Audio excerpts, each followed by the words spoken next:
We are hearing SRIMAD BHAGAVATAM. Yesterday we heard, thus Swayambhuva Manu was a saintly king. Although absorbed in material happiness, he was not dragged to the lowest grade of life, for he always enjoyed his material happiness in a Krishna-conscious atmosphere. Ayata yamastasyasan yamah svantarayapana shrinvato dhyayato vishnu kurvato bruvata kata. Consequently, although his duration of life gradually came to an end, his long life, consisting of a Manvantar era, was not spent in vain, since he ever engaged in hearing, contemplating, writing down, and chanting the pastimes of the Lord.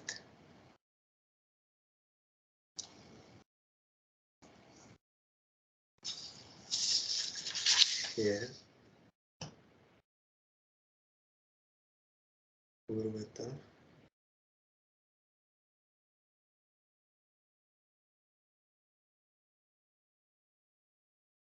Kurvat acting. In commentary, as freshly prepared food is very tasteful, but if kept for 3 or 4 hours becomes stale and tasteless, so the existence of material enjoyment can endure as long as life is fresh, but at the fag end of life everything becomes tasteless, and everything appears to be vain and painful. The life of Emperor Swayambhuva Manu, however, was not tasteless. As he grew older, his life remained as fresh as in the beginning because of his continued Krishna consciousness. The life of a man in Krishna consciousness is always fresh. It is said that the sun rises in the morning and sets in the evening, and its business is to reduce the duration of everyone's life. But the sunrise and sunset cannot diminish the life of one who engages in Krishna consciousness. Swayambhuva Manu's life did not become stale after some time, for he engaged himself always in chanting about and meditating upon Lord Vishnu. He was the greatest yogi because he never wasted his time. It is especially mentioned here, Vishnu kurvato bruvatah katah. When he talked only of Krishna and Vishnu, the personality of Godhead. When he heard something, it was about Krishna. When he meditated, it was upon Krishna and his activities. It is stated that his life was very long, 71 yugas. One yuga is completed in 4,320,000 years. 71 of such yugas, that is Chatur Yuga, is the duration of the life of Manu, and 14 such Manu come and go in one day of Brahma. For the entire duration of his life means 4,320,000 multiplied by 71 years, Manu engaged in Krishna consciousness by chanting, hearing, talking about and meditating upon Krishna. Therefore his life was not wasted, nor did it become stale.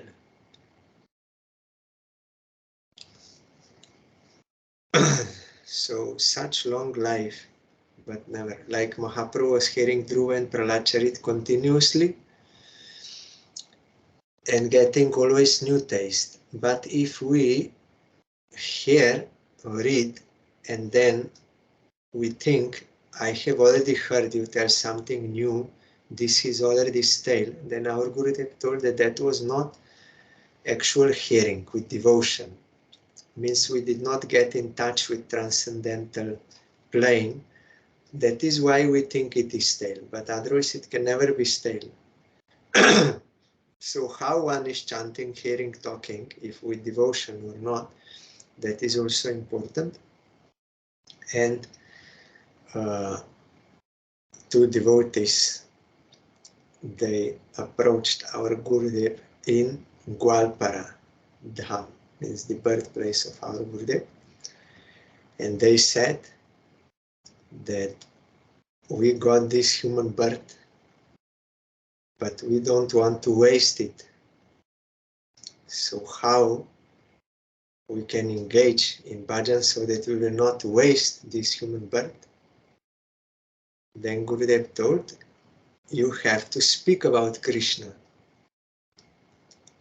not other topics. If you will speak other topics, then your mind will go there.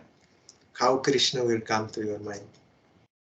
We have to hear about Krishna and speak about Krishna. Then Krishna will come to our mind, not other things. But we are wasting our time with so many other things. But Manu did not. He was, when he talked about Krishna. When he heard something, he heard about, it was about Krishna. And when he meditated, it was upon Krishna and his activities, and not only for 1, 2, 3 days, but for this, his whole life, because getting transcendental taste all the time new. Therefore, his life was not wasted, nor did it become stale. So we should not waste, especially our Gurudev told, you should not waste this opportunity of what Chaitanya Mahaprabhu came to give in this special Kali Yuga. It is not given in every Kali Yuga. Only once in a day of Brahma, this 14 manus must pass. And then 14 manus of night of Brahma, and then again it will come.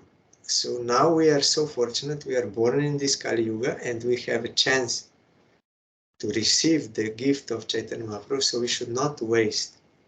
We should take absolute shelter of Chaitanya Mahaprabhu, meaning through bona fide Guru Parampara, coming from Chaitanya Mahaprabhu, spiritual Guru Parampara, not only formal on the paper and no, spiritual current must be there. Our Gurudev told, you have to get the seed of devotion from a bona fide Guru, otherwise that will be lifeless seed, no potency. Even if you water, that will not give any plant and fruit and like this.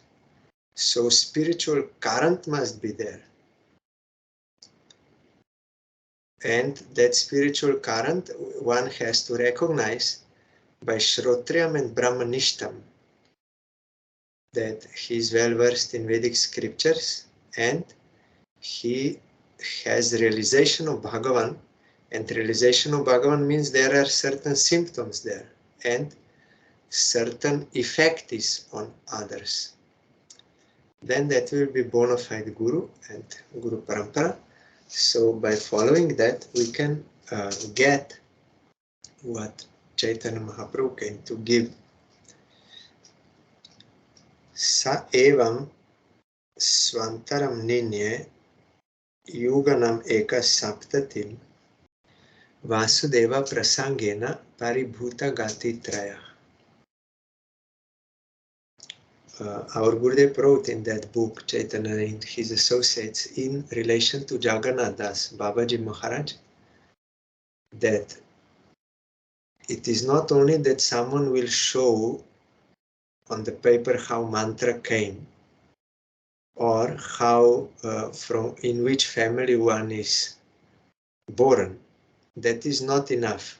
It may give certain facilities, but that is not enough if there is no spiritual realization, actual devotion. So that spiritual current must be there, then one can get spiritual benefit. He passed his time, which lasted 71 cycles of 4 ages, means this one manvantar, always thinking of Vasudeva and always engaged in matters regarding Vasudeva, that is Krishna. Thus he transcended the 3 destinations.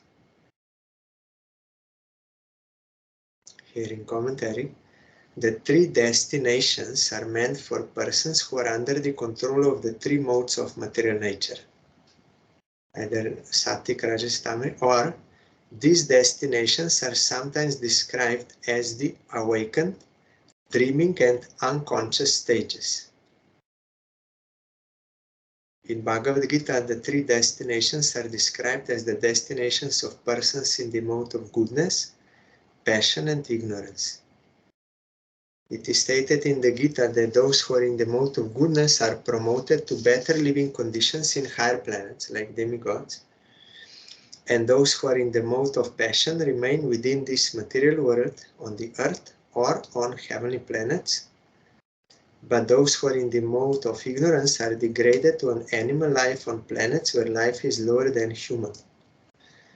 But one who is Krishna conscious is above these 3 modes of material nature. It is stated in Bhagavad Gita that anyone who engages in devotional service to the Lord automatically becomes transcendental to the 3 destinations of material nature and is situated in the Brahma Bhuta or self-realized stage. We have to do devotional service under the guidance of bona fide Guru, then that will reach to Krishna. Krishna will be satisfied. Otherwise it will be Sukriti. If someone will not only following scripture but not under the guidance of bona fide Guru, then that will be Sukriti, that is beneficial. But devotion is when that will be offered to Krishna by Guru to Guru, Guru, like that, and it will come to Krishna. Actually, the order how Krishna should be served is coming from Krishna through Guru Parampara, and it is received also, that service, by way of Guru Parampara. Although Swayambhuva Manu, the ruler of this material world, appeared to be absorbed in material happiness, means he was living in household life, palace, and like this. He was neither in the mode of goodness nor in the modes of passion or ignorance, but in the transcendental stage. Whoever engages in the service of Krishna, Krishna is transcendental. His worshipper is transcendental. Worship is transcendental, eternal. Therefore, one who fully engages in devotional service is always liberated. Here, this is important point. One who fully engages is always liberated. It is not that just like I am now beginner devotee and I am already liberated. No. It depends to what degree one is dedicated to Krishna. And one who is fully, unconditionally, totally engaged in the service of Krishna, he is Jivan Mukta, he is always liberated. Not all devotees, only up to that extent.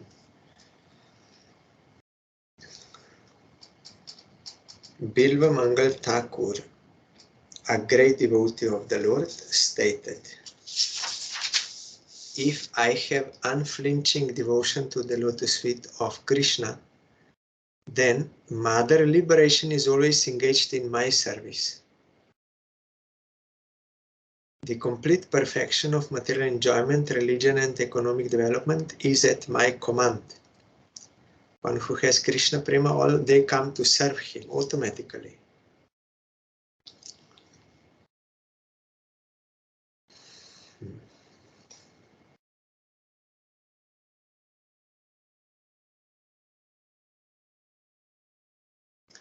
Sharira Manasa Divya Vayase ye cha manusha bautikascha katam klesha badhante hari samshrayam. Therefore, O Vidur, how can persons completely under the shelter of Lord Krishna in devotional service be put into miseries pertaining to the body, the mind, nature, and other men and living creatures? 3/4 miseries. So we can check how much we have taken shelter of Lord Krishna in devotional service. Up to that extent, we are free from these miseries. Those who are completely in the shelter of Krishna, they have no such miseries.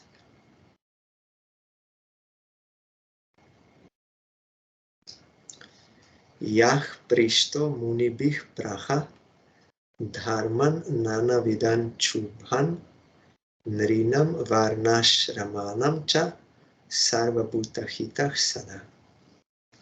In reply to questions asked by certain sages, he, means Swayambhuva Manu, out of compassion for all living entities, taught the diverse sacred duties of men in general and the different varnas and ashramas. He was teaching varna ashram dharma. Etat da adi rajasya manos charitam adbhutam varnitam varnaniyasya tat apatyo dayam shrinu. I have spoken to you of the wonderful character of Swayambhuva Manu, the original king, whose reputation is worthy of description. Please hear as I speak of the flourishing of his daughter Devahuti. Chapter 23. Devahuti's lamentation. Maitreya Uvach. Pitribhyam prastite sadvi patim ingita kovida nityam paryacharat pritya bhavaniya bhavaniva bhavam prabhum. Maitreya continued. After the departure of her parents, the chaste woman Devahuti, who could understand the desires of her husband, served him constantly with great love, as Bhavani, the wife of Lord Shiva, serves her husband.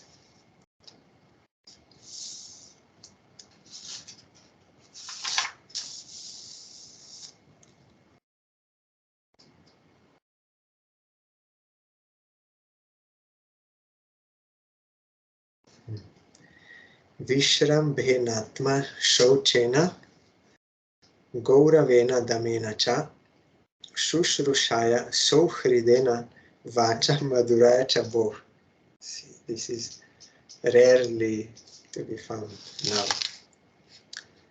O Vidur, Devahuti served her husband with intimacy and great respect, with control of the senses, with love, and with sweet words.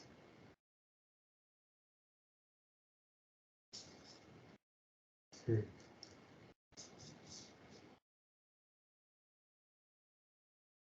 is very difficult, this.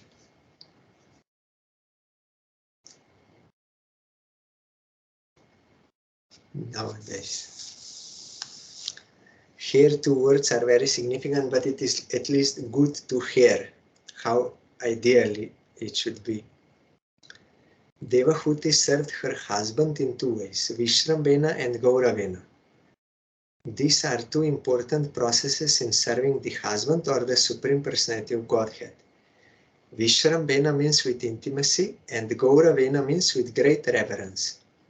like Vishrambena Guru Seva and Vishramba Saka and Gaurava Saka in open reverence or with intimacy. So both. The husband is a very intimate friend. Therefore, the wife must render service just like an intimate friend. And at the same time, she must understand that the husband is superior in position, and thus she must offer him all respect. A man's psychology and woman's psychology are different. As constituted by bodily frame, a man always wants to be superior to his wife, and a woman, as bodily constituted, is naturally inferior to her husband. Thus, the natural instinct is that the husband wants to post himself as superior to the wife, and this must be observed. Even if there is some wrong on the part of the husband, the wife must tolerate it, and thus there will be no misunderstanding between husband and wife. Vishrambena means with intimacy, but it must not be familiarity that breeds contempt. According to the Vedic civilization, a wife cannot call her husband by name. In the present civilization, the wife calls her husband by name, but in Hindu civilization she does not. Thus, the inferiority and superiority complexes are recognized. Daminacha, a wife has to learn to control herself even if there is a misunderstanding. So Hridena Vacha Madhuraya means always desiring good for the husband and speaking to him with sweet words. A person becomes agitated by so many material contacts in the outside world. Therefore, in his home life, he must be treated by his wife with sweet words. But this is in relation to Varnashram, proper Varnashram Dharma system. When it is by qualities, the same Varna or wife can be lower Varna and both must have quality, that is ideal thing.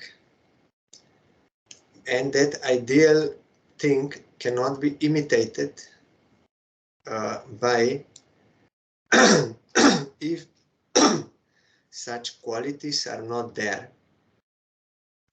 And also, since Varna Ashram Dharma following should not cover devotion. When it is favorable for devotion, then it can be accepted. But if not, then the rules of Varna Ashram Dharma should not have more importance than the rule of devotion, which is what is favorable for devotion should be accepted, what is unfavorable for devotion should be rejected. That is why in Bhagavatam that verse is there, Gurur na sasyat, Svajano na sasyat, Pitasya na sasyat, and also Pati, husband, should not be accepted. If he cannot liberate his wife from that, means if he is not prescribing devotion or if he is putting obstacle to devotion. If there is like only desire for sense enjoyment and then he demands that because he's husband, then devotee wife should not obey that. But she has to see what is favorable for service of Krishna and what is not. Devotion is of superior importance. That is why that verse is there. You have to reject all these things, even Guru, everyone, if they put some obstacle to devotion. So that calculation must be topmost priority. And we have that example. We heard those. They were Brahmin's husband. They were not violent. They were not beating their wives. They were not abusing. They were not eating meat, drinking alcohol. They were Brahmins. But they were too much attached to karma kant. and could not have direct devotion to Krishna when he came to beg for food, when those cowherd boys, but wives had, because they heard Harikatha from Malini, the gardener. She knew about Krishna and Balaram, and she was speaking their glories, Harikatha. And these wives, they never met Krishna and Balaram before, but only by hearing Harikatha, they got that devotion. Nitya Siddha Krishna Prema Sadhe Kabunoi Shravanadi Shuddhachite Korayo Udvai. That devotion to Krishna is eternally in the heart of every living entity, and it is awakened by hearing about Krishna from real devotee. So that was awakened. Immediately when opportunity for service came, they were immediately ready. And husbands, because of being attached to Varna, Ashram, Dharma, Karma, Canto, all this, they did not allow, but they did not obey. They went anyway. In that way, they got eternal benefit, and also they gave eternal benefit to husbands. So the Rupa Goswami told, Jnana karma di anavritam. Devotion should not be covered by karma and jnana. Then it cannot be pure devotion. But Chaitanya Mahaprabhu came to give pure devotion, so this must have highest importance, priority. And anyhow, nowadays this Varna, Ashram, Dharma you cannot apply. Even in India it is lost, what to speak in other places. That is based on birth, and they are exploiting each other based on that. So that is not what is meant here. And we cannot imitate these things. Then we will lose. We have to practice devotion to Krishna. Trinada pi sunichana, tarora pi sahisnuna, manena manadena, kirtanya sadakari. This is our practice. Kirtan must always be there, service of Krishna, with this kind of behavior.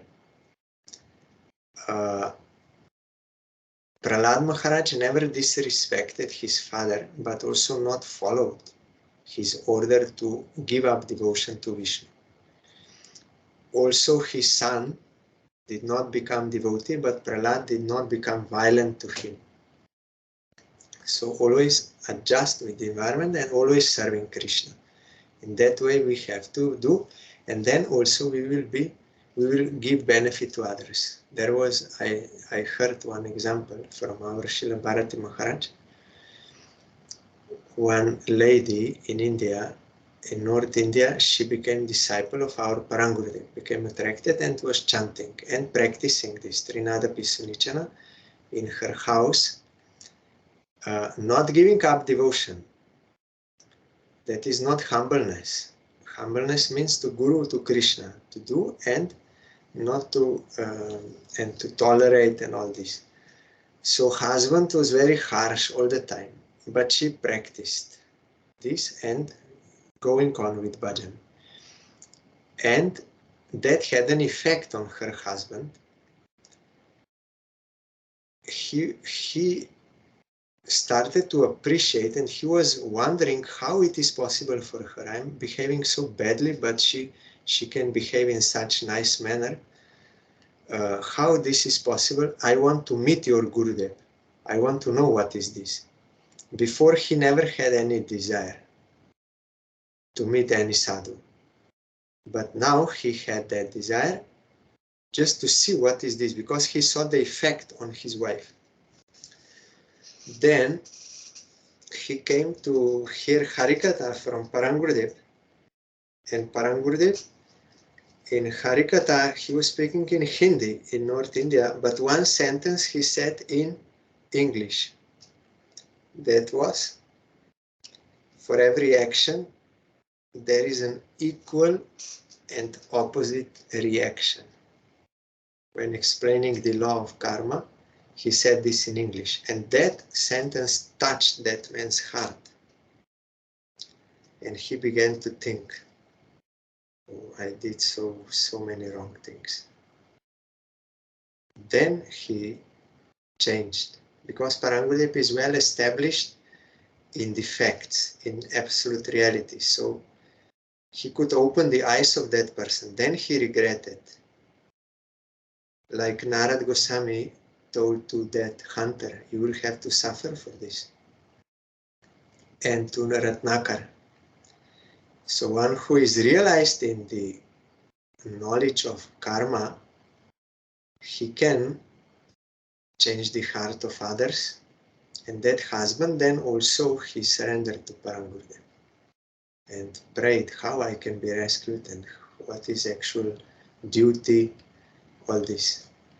That was because wife was following devotional practice sincerely. He also got benefit. Visrija kamam dambam cha dvesham lobam aghamadam apramatodhyata nityam tejiyam sam atoshayat.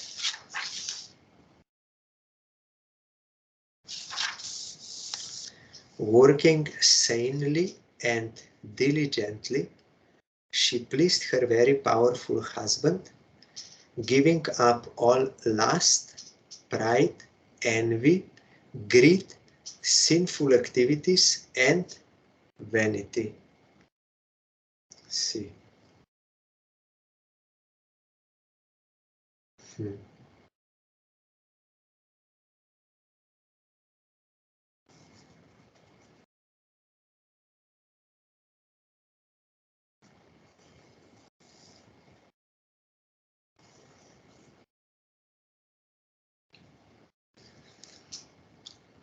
In commentary, here are some of the qualities of the great husband's great wife.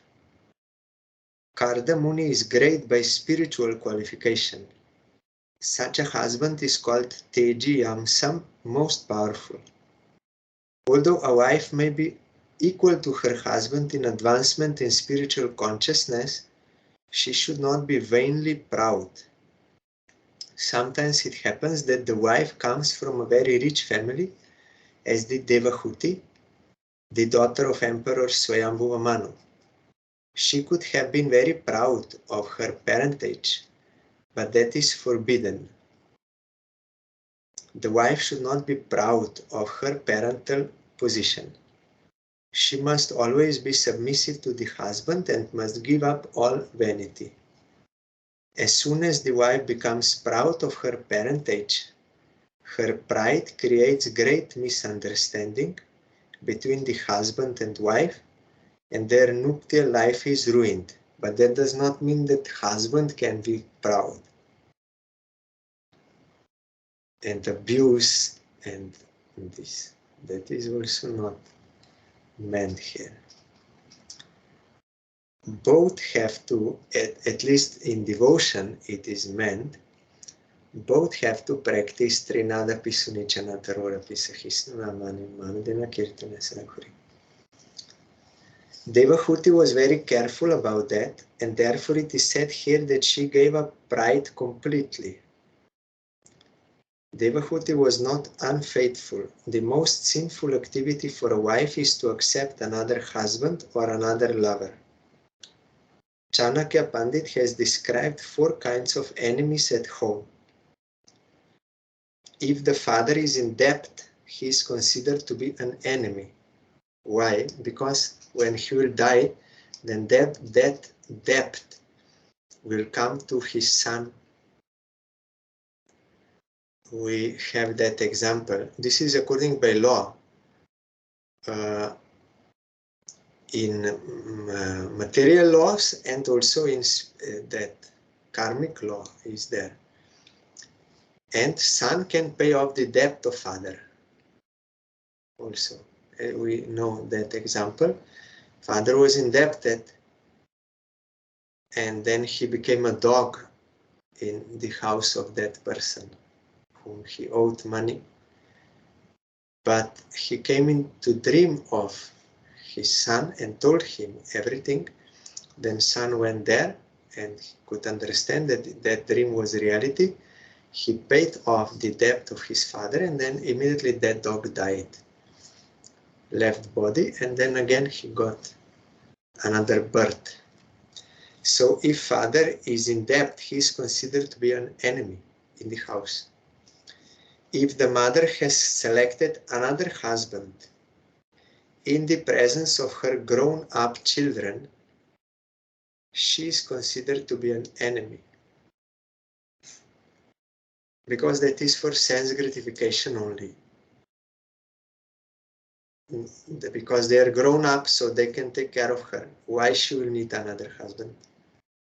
So that is with wrong motive. She is considered to be an enemy. If a wife does not live well with her husband, but deals very roughly, then she is an enemy. And if a son is a fool, he is also an enemy, because he cannot earn money. So how he will take care of his parents when they will be old? Because before there were no like pensions in this system. The children, when old people could not work anymore, then children were maintaining them.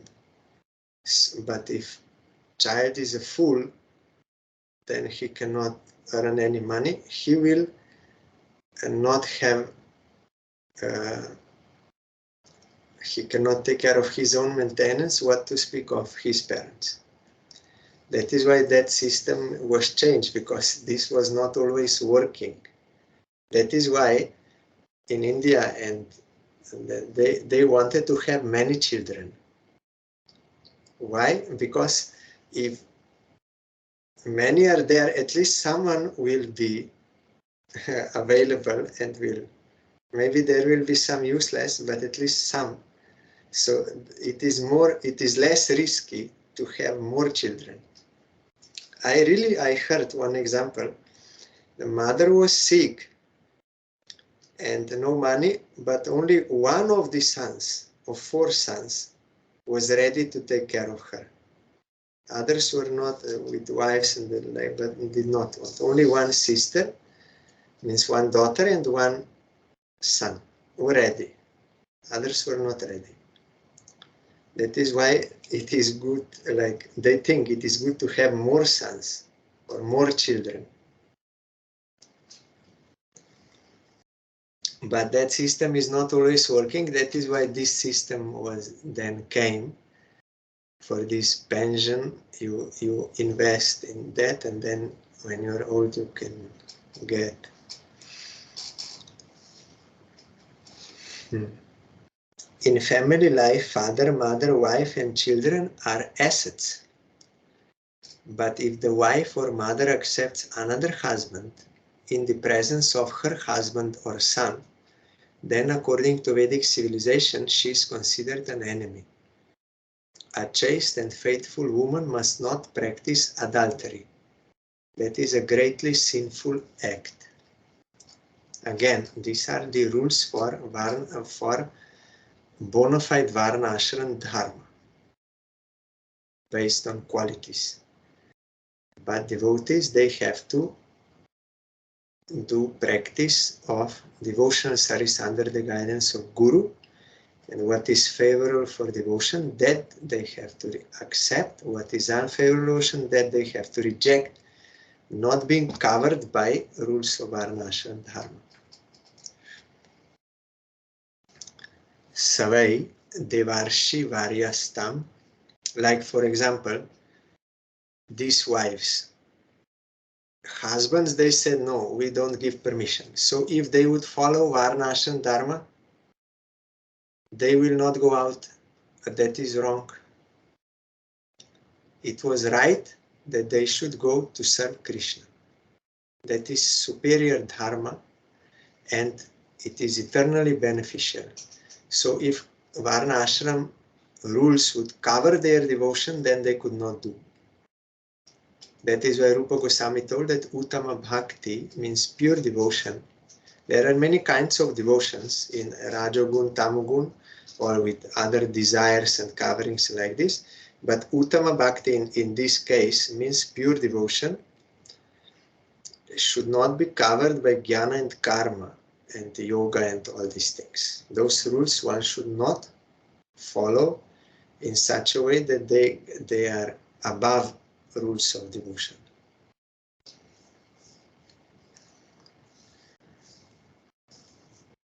Savai devarshi varyastam manavim samanuvratam devat gariyasah patyur asha sanam mahashisha kalena bhuya sakshamam karshitam vratacharya prema gadgadaya vacha pirita kripaya bravit. But if we go according to devotion in Sharanagati, that is the basis of devotion, that limp is there, one should know that only Krishna is maintainer. That is the vision of devotee. Others may be instrumental, like parents, they maintain children, but they are instrumental. Actually, Krishna is maintaining. Without Krishna giving, no one can do anything. And children will maintain parents, but actually they are only instrumental. Krishna is giving. And Krishna can give through any other instrument also. So devotees, they always accept Krishna is the only maintainer and protector. Because sometimes you see, they may have many children, but children will not help, or mother may kill her own child or abandon him to die. It is also possible. So ultimately it is Krishna who is maintainer and protector. He is giving the results of our actions. So devotees, they are always conscious of this, and they are always doing their duty to Krishna, not to anyone, but duty to Krishna, how it is proper. And by that they are doing all their duties. That is firm faith, Shraddha, Krishna Bhakti hoile, Sarva Karma Krita hoy. By doing devotion to Krishna, one performs all his duties. But of course, what is service of Krishna, that is shown by Guru, how one has to live. What is his duty to Krishna? It is not that I can, like, on the pretext of devotion to Krishna, I will do certain wrong activities, or not all activities which I should do on this. So under the guidance of Guru devotion, that will have that effect, not whimsical and with some excuses and pretexts. The daughter of Manu, who was fully devoted to her husband, looked upon him as a greater even than Providence. Thus she expected great blessings from him. Having served him for a long time, she grew weak and emaciated due to her religious observances. Seeing her condition, Kardam, the foremost of celestial sages, was overcome with compassion and spoke to her in a voice choked with great love.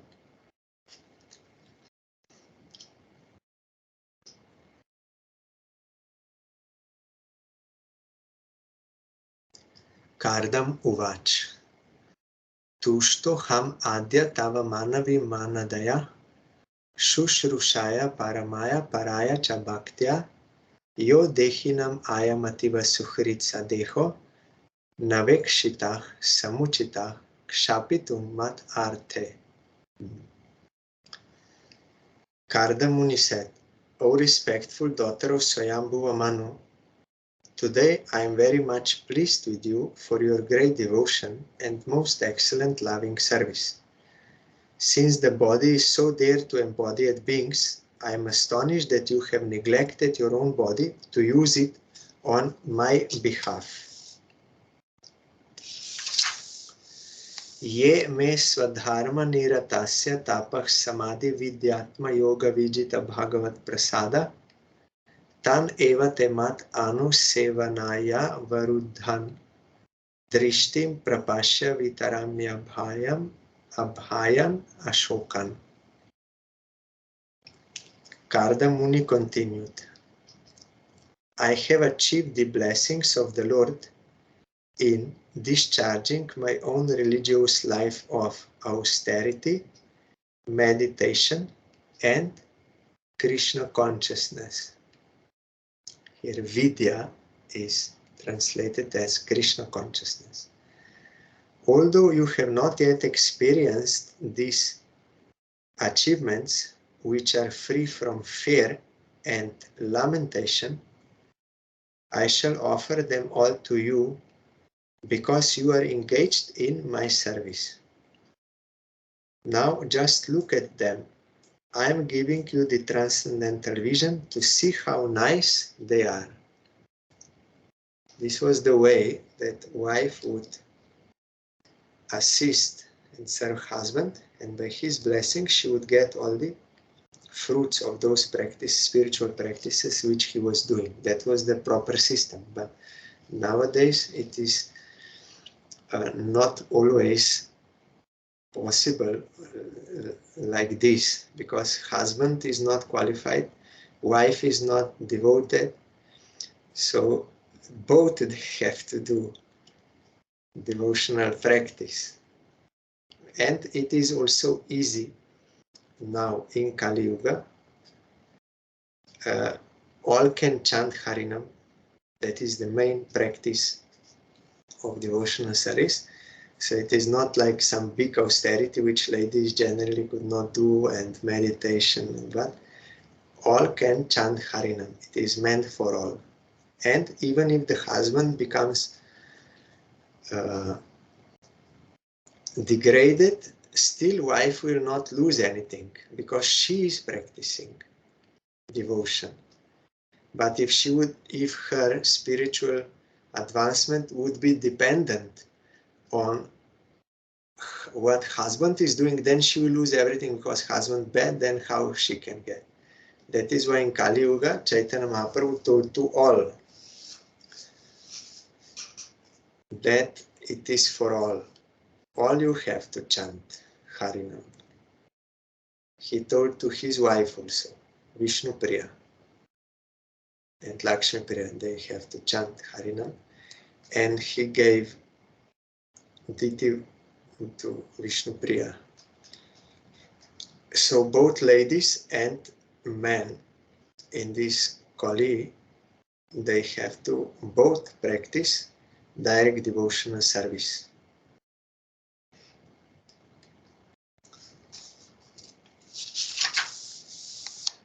Anya punar bhagavato bruva udvijrimbha vi Brahmshitartha arachana kim urukramasya sidasi bhunkshva vibhavan nija dharma dohan divyan narer duradigan nripa vikriyabhi. Karda Muni continued, what is the use of enjoyments other than the Lord's grace? All material achievements are subject to be annihilated simply by a movement of the eyebrows of Lord Vishnu, the Supreme Personality of Godhead.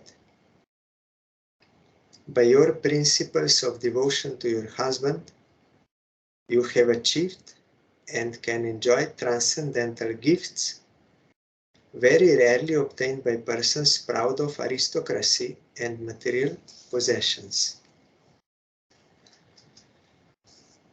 Here I remember when Srila Bhaktivinoda Puri Gosai Maharaj, some other disciples and followers, they were pressing him when he was in New York that he has to see those Twin Towers, World Trade Center. He was not interested to go sightseeing all this, but they were pressing. Then he went and they were below, and he requested that the man there who was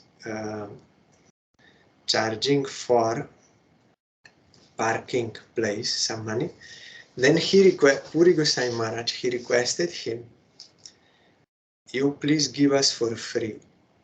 We are sadhus from India, we are devotees of Supreme Lord, and we don't have money. It will be beneficial for you if you give us for free. But that man did not agree.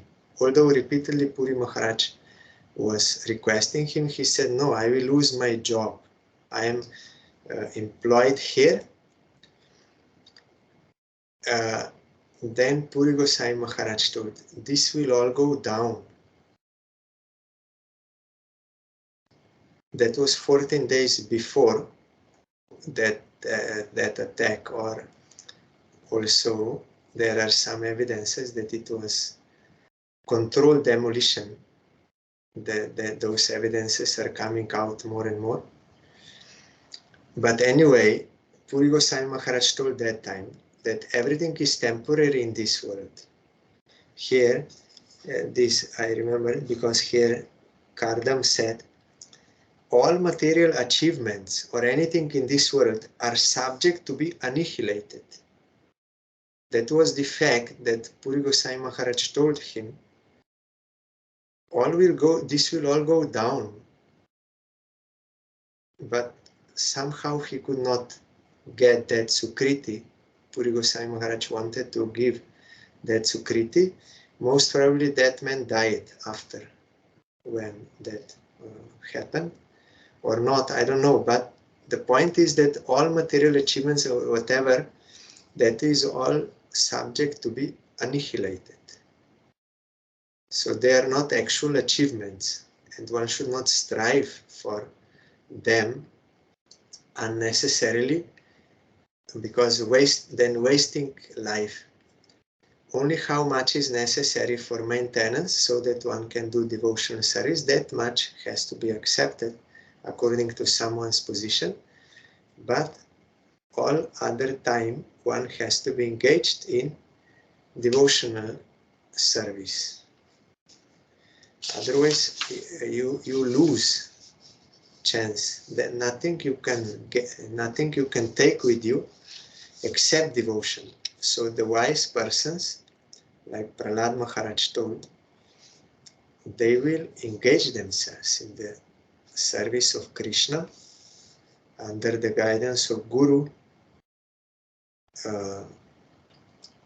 from early time, because later attachments will come and it will be more difficult. So everything is subject to be annihilated except devotion. Tomorrow is Ekadashi. We'll hear further.